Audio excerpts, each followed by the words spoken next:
All right, this Dirty Glove Bastard. We're in here with JG from the Leftovers for the Dirty Glove Bastard interview. First off, brother, can you tell us a little bit about who JG is and what the Leftovers movement is? Yeah, man. So JG, I'm from Tampa, Florida. We're just outside of Tampa. I claim Tampa because I've been all over the place. You know what I'm saying? But basically, the leftovers is an idea me and my boy came up with about 4 or 5 years ago. We was in a grocery store just trying to come up with something that we could like gravitate people towards. And he came up with the leftovers, and it just kind of clicked, like, cause it's like the mentality of like, I've been slept on my whole life in a lot of different things, whether it be sports or whatever, you know what I'm saying? I feel like I should have been recruited more or whatever, like music, I feel like I should have, you know, not that I should have been on already, but it's just like, it's just a mentality of, you know, a chip on your shoulder kind of thing. Like, you know what you got and what it represents and shit like that. So that's the idea behind that. And you recently signed a distribution deal, huh? I did with Create Music Group in LA. And what's that gonna do for your career? Shit, I mean, before them I was uploading through DistroKid, so it's a big difference having somebody to work on your behalf and make sure everything is hitting the proper channels and you know, playlisting. That I just dropped a record called Outside. They got that on like some Apple playlists and stuff, so it's doing big things for me, like a lot more than I could do on myself for sure. You have who's that featured on that song? Byron's West. Yeah, artist out of Chicago, hella dope artist, man. We met in the studio in LA. We just had vibed out, and matter of fact, it was so crazy because I was actually engineering a session for him. So I played him some of my shit, and we just kind of clicked. From there, we pulled up some beats. That was like probably like the third one we heard. Hopped in there, did it. Like, we knocked that shit out in like an hour. Like, it was just one of those ones where you had the vibe. You know what I'm saying? So, you know, if y'all never heard of Virus, they definitely check him out. And on the upcoming project, you got a producer that worked with Beyonce. I believe she made the Upgrade song, Cam Wallace. You've been doing some work with him? Yeah, so Cam, man, shout out to Cam. Shout out to Lonnie, my homie Lonnie in LA, plugged me and Cam together. And we've had probably like 5 or 6 records in the vault that I'm really excited about. Cam is hella dope, hella talented. He did Upgrade You. He has a couple other big records too. Did he produce any of the songs you did with Caskey? He did not, know. The song with Caskey, I don't want to say the wrong name. I believe Candace Major did the one with Lies, and Taylor King. And you've actually developed somewhat of a artistic relationship with Caskey. Will there be more music coming? We're trying to make that happen. You know, he's a busy dude, and when I was in LA, it was a little bit more accessible. Now that I'm back in Florida, you know, I talk to him every now and then. It's something that we definitely want to do. It's just a matter of getting it done. I first became aware of you about 3 years ago when you had that song with Rich the Kid, and without casting any aspersions, it seemed like you reached a pretty high level, and then things kind of slowed down for a couple years. Was there some bad business decisions involved, life issues? Well, it was a mixture of both. So definitely some life, you know, not just say life issues. There was some things that came up, but yeah, I took like a 2.5, almost 3 year hiatus. I had an investor at the time, and just things like kind of went south between us. You know, he wanted me to do some things that I wasn't really comfortable with, and you know, we butted heads on it, kind of fell apart. And for those 3 years, I was just figuring out how to remove myself from that situation and basically rebuild everything that I had built up from scratch down there. You know, I was basically starting over. So how much do like a situation like that set an artist back? I think it's relative probably to the artist, and you know how deeply tied in they are to that person and how much they had invested in that person and vice versa. For me, at the time, it was everything, because we had built up all this momentum just in 3 releases. You know what I'm saying? Basically just 3 months worth of work had built up a pretty decent amount of momentum. Like, we were getting good looks, getting good streams and shit, and he just pulled the plug on it. So when he did that, you know, I couldn't release any music. He was threatening to take my shit down. So I kind of like had to just walk the line and just do what he said until I figured out, you know, I was smart enough to like read, figure out what my options were, go from there, try to mend the relationship with him the best I could to where we were at least cordial enough that he wasn't gonna pull my shit down. Cause I don't have no bad blood with him. Like now, we're actually straight. Like we talk every now and then, just on some like, you know, how you doing shit, you know. But it definitely did set me back for 3 years and killed a lot of my momentum. And outside is the new record, and it's the first you've released through this distribution company. Yeah. How's it doing? It's doing good, man. It's doing really good. Like I said, I didn't know what to expect, honestly, because it's a very different sound than anything I've ever done. It's even different than like the project I just put out in December. So, you know, like I think that's one thing about my listeners. They don't know like what I'm ever gonna give them. So I didn't know what to expect, and so far in like the first week, it's probably like 20 or 30,000 streams. So I mean, I can't really ask for more than that starting over. Is there other people in the Leftovers? So you know, it's kind of weird, like what the Leftovers is. Like I said, it's kind of just like an idea. So, you know, whoever is rocking with me, like you're part of that. You know what I'm saying? So that's kind of what it is. But in a more specific sense, like I got like me and like 3 or 4 of my homies that like rep it, and then you know, like I said, Are they making music? Nah. So like everyone has a place. Like my homie Keith does like a lot of the edits, like video edits and shit. My homie Rick gives me we bounce ideas off of each other, like song titles or album titles and shit like that. My brother makes beats. I'm looking to pick up some artists, man, but I'm just not at that level yet. You know what I'm saying? Where I feel like I could do it. Gotcha. Like I have some artists that are really dope. Like shout out to 80K who's on my project. My homie Cam.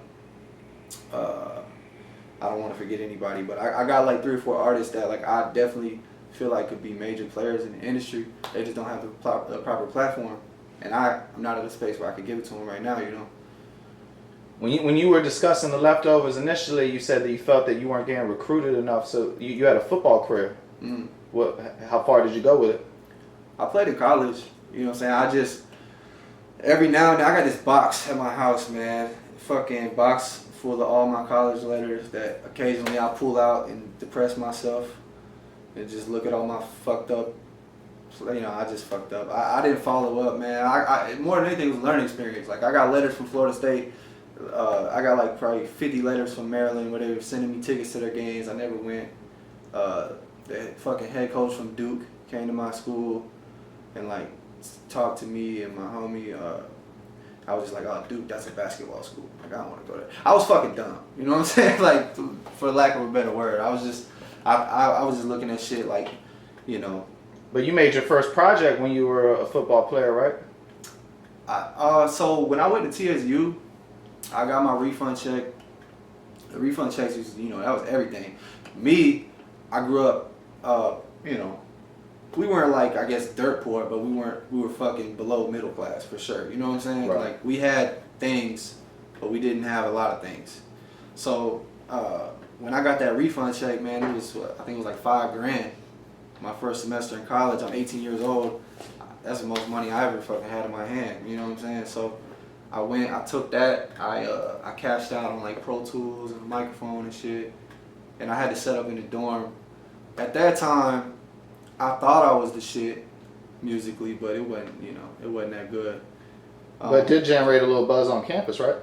Well, see, so when I was at TSU, I did a project that I'm not gonna tell y'all the name of, cause hopefully nobody can find it, cause I don't like it.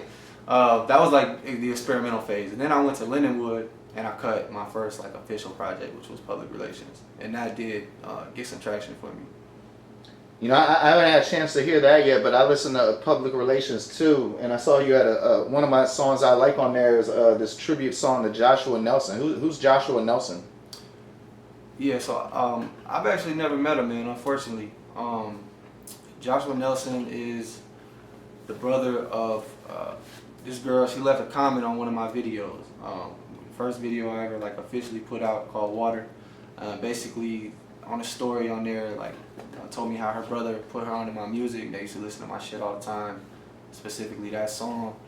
And you know, he died and that was the last song I guess that they were like listening to together. So in the comments, she said how they played it at the funeral, and you know, he was like a really big supporter of mine. So I just felt it necessary to like kind of honor that in some way. So when I wrote the song, like certain lyrics in there touch on that situation and stuff. So you know, I made sure I got the okay from her family and stuff like that. You know, when we were doing our pre-interview discussion, so I could find out about you, I detected that you seriously don't like being labeled. Have you had problems with people trying to pigeonhole you in the certain frameworks musically? So like when I was in that situation, they wanted me to do certain types of music and stuff like that. In terms of like pigeonholing me, I catch comparisons sometimes. I don't feel like are accurate, you know, like because I'm white, like y'all just compare me to like certain people because they're lighter toned or whatever. But I feel like if you actually listen to my music, you can't really box it in because, like I said, I got a record like Outside that is completely like alternative, and just the patterns and like the way the beat sounds is nothing compared to like I could hop on the Casanova beat that's so Brooklyn, right, and do the I'm So Tampa shit. It's like it's not. I don't feel like it's a lot of artists who could do that and that. You know what I'm saying? Sticking with the white thing, a lot. I hear a lot of times with white artists, they're off beat and they have to be engineered to be on beat. But you don't have that problem. Is that something you had to learn, or were you just always naturally in the pocket with it? So here's the funny thing about that is like I can't dance for shit, but I got rhythm. You know what I'm saying? Like I don't know if that makes sense. Like I don't know if I can't dance because I don't like the idea of like everybody fucking watching me dance. Like I feel like if I'm on the dance floor, everybody's looking at me. Like I don't know if that's just a white thing, right? But that's how I fucking feel. But nah, I naturally have rhythm. Like I said, I started playing the drums. When I was like 4 years old, like all the way up till I was like 12, and then my mom like got rid of my drum set. Thanks, Mom. Yeah, so I think it just comes natural, man. I'm good at like being able to find a pocket and find a vibe and shit. Do you use the N-word? Hell no. Nah, man. I think it's corny as fuck when white people say that word. Like I just don't get it. It's just, you know. When I listen to your music, I detect like a lot of different styles. What are you looking for when you're creating a song, when you're writing a song, when you're creating it, when you're recording it, when you're picking the beat that goes with it? Man, I really don't have like a process or an answer to that question, like a real answer. Like it's really just random. Like I watch a lot of interviews and rappers say like, oh, I wake up in the morning and I do this and I play 30 beats or whatever the fuck. You know, like I don't do that. Like I might go weeks without making music, and then one day I crank out 10 songs. It's just like I just do it whenever the feeling is there and whatever I'm feeling emotionally. Like when I go through beats, there's been times where people will send me a beat pack and I'll hear the beat and I'll skip over it, but then a month later I might hear that same beat and something immediately clicks, and then I just write to it. So my process is a little weird in that, like it's literally all based off vibes, and I feel like that's why my music is the way it is, because it's literally like I'm in that vibe when I'm making that song. Like I can't be sad and make a fucking party song, you know what I'm saying? Word. So has the coronavirus slowed up your ability to get this music out here right now? Just in the sense of like Create is based in LA, so we're in the process right now of trying to transfer all my old catalog to them, so we could do some things with like some of the other music, like little campaigns and shit we're trying to run. So like that's been slowed up a little bit just because they're not in the office, everybody's working from home and shit like that. And I know like LA is pretty bad right now. So in that sense, yeah, for me like personally, nah, you know, because I could still write and shit at home, but yeah.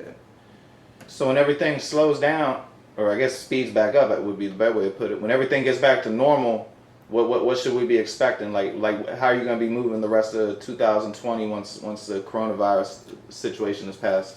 Man, well, shit, I'm still moving right now. Like I said, we're doing the back catalog transfer, but I already got things in place. I got 2 projects that are already basically done, ready to go. And then I got like a gang of singles too. So for me, it's just more or less figuring out what I want to put out and when. But the main thing I told myself was like, I'm not letting shit sit no more, because I done wasted probably 100 songs that are never gonna come out just from that situation. That I just didn't put them out for whatever reason. Like, and then eventually it got to the point where I was like, yo, fuck that song. I've heard it 100 times, 100,000 times probably. You know what I'm saying? So I just didn't want to fall into another one of those situations. So this year I'm just getting shit out. So we can expect kind of a continuous release. As much like I'm trying to drop like at least, I don't want to say a song a month, but like if I go 2 months without a drop, like that's gonna be a problem. So often. And I know this is somewhat of a cliche question, but actually fuck that. You have to edit that part out. No, it's not good.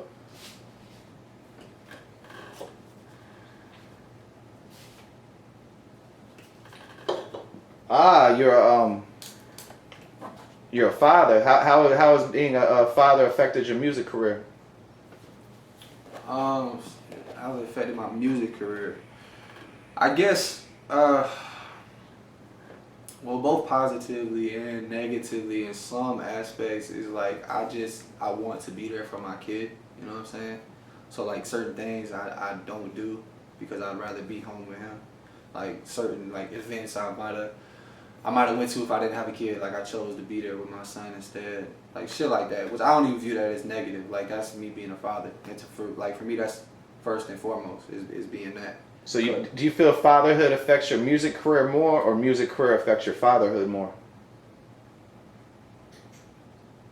Probably. Damn, that's a tough question. That's a deep question. I mean, I guess my fatherhood would affect my music career more because I look at. I'm not gonna sit here and say that my music is like nice and I don't curse because I say a lot of shit that like I wouldn't want my son to say, but I try to at least be conscious of one day my son's gonna be able to listen to this and hopefully he don't get an idea about what he needs to pretend to be, or like he's got to be like this or think this way, or like because some of my music might come off as like womanizing. I don't want him to be like that, you know what I'm saying? But it's just I'm speaking on experiences that I've had or like things that have happened to me that made me what I am. So I guess after becoming a father, like I'm a little bit more conscious of like what I'm saying, and like I said, just things that I do. I actually have a record on Public Relations too called Father Figure that I feel like this is probably my favorite song I've ever made. I basically wrote that for him, and I feel like it pretty much just sums up like where I'm at with the music and like being a father and shit. This might be somewhat of a cliche question, but if somebody had never heard your music before, what would you recommend for them to listen to first? Damn, like one song or 1, 2, 3. Today's listeners' attention span, so I guess whichever would be the right amount, right? Yeah, that's really tough, man. Cause like not to give you a cliche answer, but I feel like I'm more of an artist that like you kind of gotta like sit. You gotta sit with me for a minute. You gotta give my shit a chance. Like you might hear one song and not like that song, but like I said, like you can't box my shit in. So I probably got some other shit that you'll like. So it's tough to say like 1 or 2 songs. Like obviously the Birds in LA record with Rich is probably my most popular joint. So I feel like that's what a lot of people familiarize themselves with first. But I wouldn't say that that's like the best representation of what I'm doing. So probably as a whole, like throw on Public Relations 1 or 2 and just like listen to it, and that'll give you at least a vibe of like what I represent. You know what I'm saying? Other than that, yeah, it'd be tough to say, man. What do you think something that everybody should do in their life at least one time? That's a tough. I'm gonna have to edit this right now because I gotta think for a second. The best answer I ever got, I forgot homeboy name, but he from Arkansas. He said, "Shoot a motherfucker."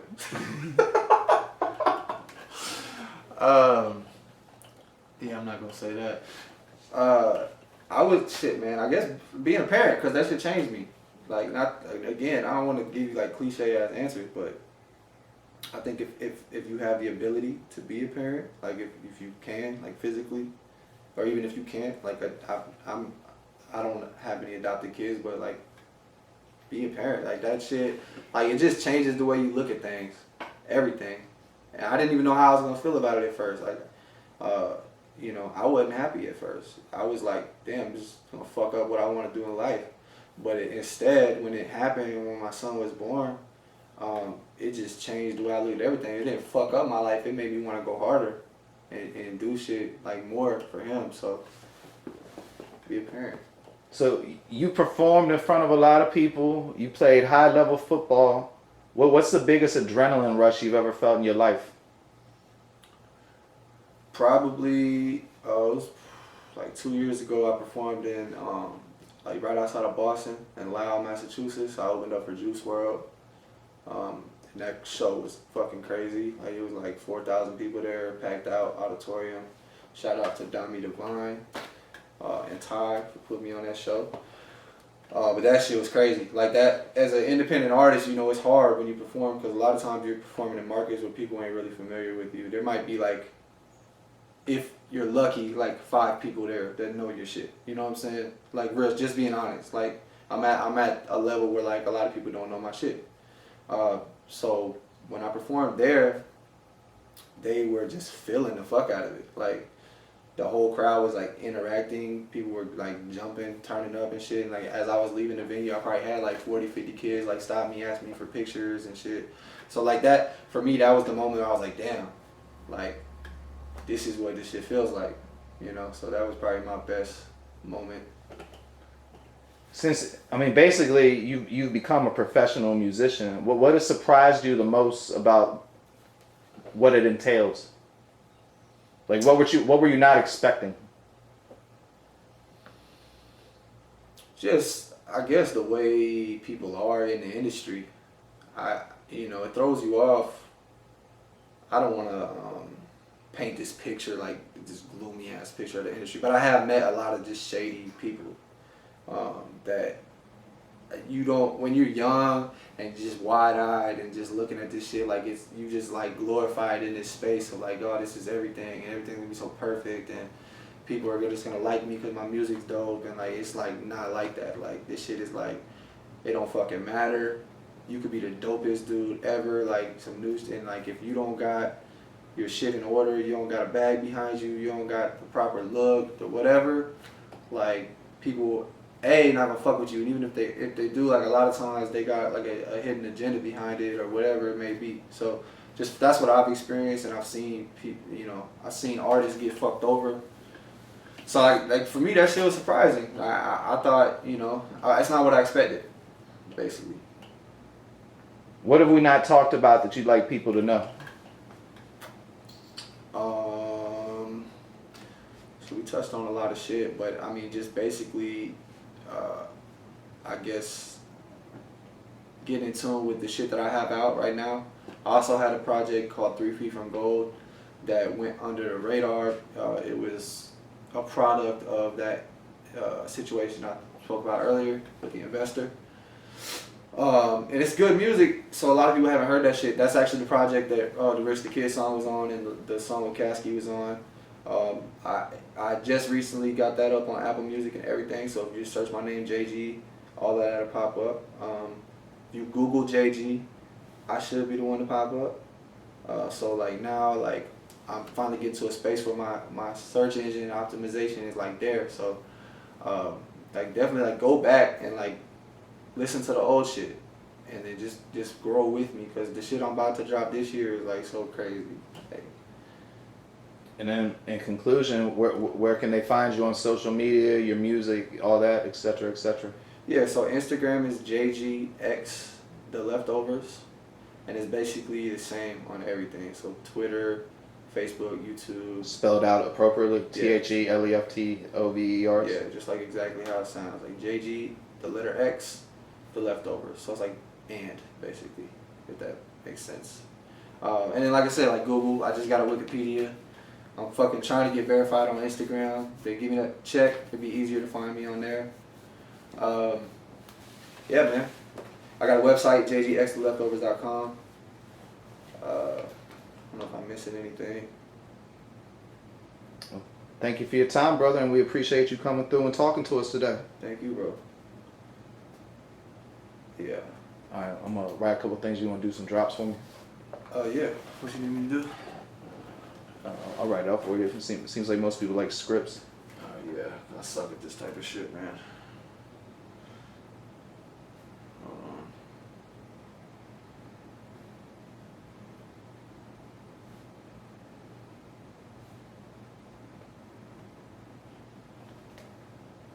Was that alright? I'm not the fucking most vexed. I thought it came out well, especially if you're gonna edit it a little bit to get rid of any of the little choppy moments. But yeah, fuck nah, that was. I'm not gonna say it's better than I expected because I already could tell that you were pretty proficient from our interaction. Mm-hmm. Like another reason of that interaction is sometimes motherfuckers are boring. Like Smoke Dizzit. Cut this shit out, but Smoke Dizzit. He was probably just so high, but yeah. it was so incredibly boring. Yeah. And if I had known beforehand, I would have tried to figure out ways to get better shit out of him. You know what I mean? But like when I interviewed Cool G Rap, so like I feel like that's my issue too. It's like sometimes it's hard for me to tap into that just because like I have a suppressive personality. Like I suppress shit, and I'm not good at talking about shit. Next time, stop making eye contact with me. That's why I was trying to figure out whether I'm supposed to be looking at that or. But every now and then it's cool. So yeah. But like when I was interviewing Cool G Rap, he was boring as shit, and I called him at the end of the day when he'd already done like 45 interviews. It was like set up. It was in Quad Studios actually. I rode in the elevator. Tupac's blood. It was blood stain was in that motherfucker. That's crazy. But I figured out that the Cool G Rap had been about to sign to Death Row around the time that Tupac was doing Above the Rim. So I asked him if he'd ever met Tupac, and I ended up getting a story from him about how Tupac took him out in LA during the riots and they were looting together. That's crazy. Nobody ain't had that shit on their interview. Shit, I just interviewed Cujo Goody like 4 months ago and got him to tell a story about how Tupac was about to join the Goody Mob that nobody had ever heard, and DJ Vlad copies Dirty Glove Bastard and then like gets us blocked and gets our content taken down. And I saw yesterday that he put out a whole bunch of Cujo Goody interviews talking about Tupac almost joining. So that's what I mean about motherfuckers don't monetize me. They'll copy me, they'll take my ideas, and it's probably because something about me, and then they might do a background check, and I got a pretty serious record, but yada yada. All right. I mean, yeah, but shit, this is rap. Yeah, but this is corporate. Yeah. You see what I'm saying? It's the corporate motherfuckers who ain't giving me the chance, and Vlad's a bitch. I've met him personally. I mean, I'm not. This is gonna sound racist as fuck, but he's like a Russian Jew who lives up to the stereotypes. He's definitely a culture vulture. That being said, in his defense, his hip hop knowledge is fan-fucking-tastic. Yeah. Like, nah, it's amazing. Like he remembers. He's the type of motherfucker that's reading the back of the albums and remembers who engineered every fucking song on every major album ever, producer, guest appearance. And if this shit ain't quite how you would how you say it, reword it. Okay. It's just to him.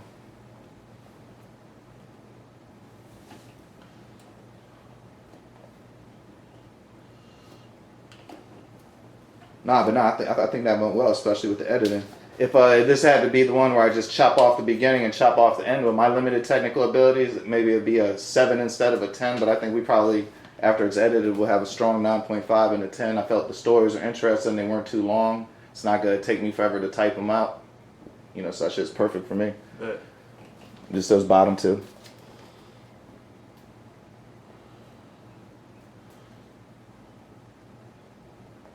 What is it? And I get all my. See, that's where I didn't know exactly how you would say it. However you say it, I get all my good. I look for new music. I get all my dope southern, whatever. However you would say it. Okay. About. Is it cool if I just say JG? Yeah. That's like, I had no idea. All right. Nah, this your shit, bro. Like, yeah, like back to the whole. I would never be the person trying to dictate how you be you. You know what I mean? Yeah. You want me to say it on camera? Yeah. Okay. And you gotta do it like 25 times since you got the editing jump. Like I said, I'm gonna send you the raw footage. Okay, good. Because that will also increase their Instagram is popping. Mm-hmm. Like some of them jumps literally get 1.5 million views. Word. So shit like this will be more inclined to make them want to feature you on the Instagram. Okay. Because I mean, it's not like I'm about to use the drop to put on a mixtape because I'm not even doing that shit ever again because it's pointless. All right. What mixtape? Yeah. Yeah. Okay. So I just go whenever. It's rolling right now? Mm-hmm. Okay. It never stopped. Alright. In fact, do what you do, 'cause I gotta go to the bathroom. Alright, bet. This is JG with Dirty Glove Bastard. Yo, this is JG with Dirty Glove Bastard. That's it? You want me to say that? This is JG with Dirty Glove Bastard? Yeah. This is JG with Dirty Glove Bastard. This is JG. Nigga. This is JG.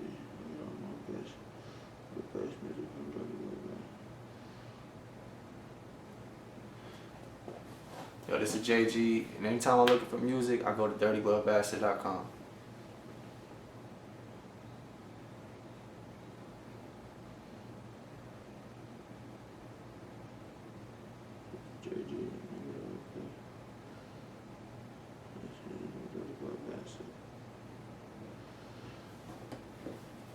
This is JG. When I'm looking for music, I go to Dirty Glove Bastard. Yeah, that should be good. Alright, we should be good. Dope. All right.